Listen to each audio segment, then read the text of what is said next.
It's unanimous. After last year's flood left many Jacksonville residents without water for weeks, the city council says the old water treatment plant must go and a new one must be built. But who's going to be paying for it?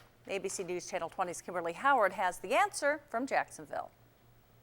Well, after the flood in June of 2011, this was the water level here at the Jacksonville Water Treatment Facility, and that was the last straw for city officials.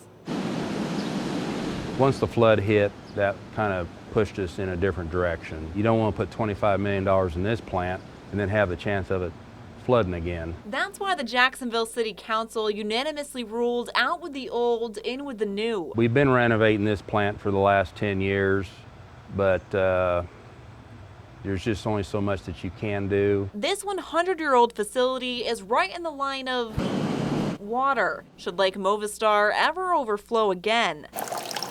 The city needs more than $30 million to pick up and move out. Anywhere out of this hole in town is, a good spot. But there's a catch. While this low-lying area is susceptible to flooding, this is also where the city has its water mains. You get too far away from your water mains that are in town, and then that's where the cost goes up. And when the cost goes up, someone has to pay. I would imagine that the city's going to have to borrow the money. City officials are negotiating a low-interest loan program with the State Environmental Protection Agency. As far as grants, those are mainly for, smaller communities that don't have the money to build a new plant. But since Jacksonville doesn't really have the money either, part of that cost might fall on the taxpayer. You may have a little more percentage or two more, but I wouldn't anticipate rates drastically increasing right now or ever throughout this process. If there's going to be any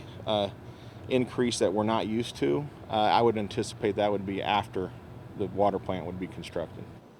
If all goes as planned, this facility will be leveled and the new one up and running by 2016. In Jacksonville, Kimberly Howard, ABC News Channel 20. Well, city officials are hoping to build a new facility within 3 miles of the existing plant. That will keep the cost down because it won't be too far from the water mains.